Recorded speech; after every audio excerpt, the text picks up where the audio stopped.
আমি পাবেল বালভদ্র আলম সরকারি কলেজের শিক্ষার্থী, এই ডিগ্রি টেস্ট সেশনের। আজ স্বাধীনতা দিবস উপলক্ষে আমাদের কলেজে অনুষ্ঠান ছিল এবং আমি কলেজ ক্যাম্পাসে যাওয়ার পরে সংসদে কিছু ছেলে পেলে মেয়েদেরকে উত্ত্যক্ত করতেছিল খুবই বাজেভাবে, এবং তারা অতীত এরকম করে আসতেছিল। তারা ছাত্রলীগ নেতা আবিরের নেতৃত্বে অতীতেও এরকম বহুবার করছে। বহিরাগত এনে ক্যাম্পাসে তারা ছেলে মেয়েদেরকে উত্ত্যক্ত করে, ছেলেদেরকে র্যাক করে, মেয়েদেরকে ইফটিজিং করে, এরকম বহুবার তারা কল করতে থাকে। তারা মাদক গ্রহণ করে ক্যাম্পাসে। আর যখন তারা সংসদে এরকম করতেছিল, আমি তখন তাদেরকে বাধা দিই।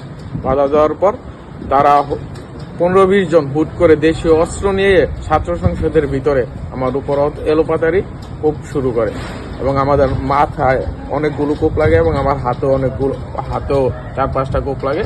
এই পাশে অনেক 2-3টে স্টেপ লাগে।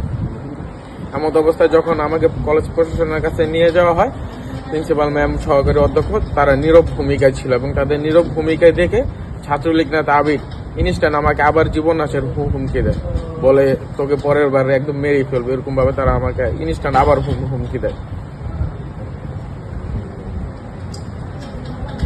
আমি এর সুস্থ বিচার চাই। ছাত্রলীগ কি করে 24-এর মতো গণঅভ্যুত্থানের পরে ছাত্রলীগ কিভাবে ক্যাম্পাসে আসে, এবং এই ছাত্রলীগদের যারা শেল্টার দেয় এবং তারা কারা, এদেরকে খুব দ্রুত এদের বিরুদ্ধে ব্যবস্থা নেওয়া হোক, এটা আমার দাবি।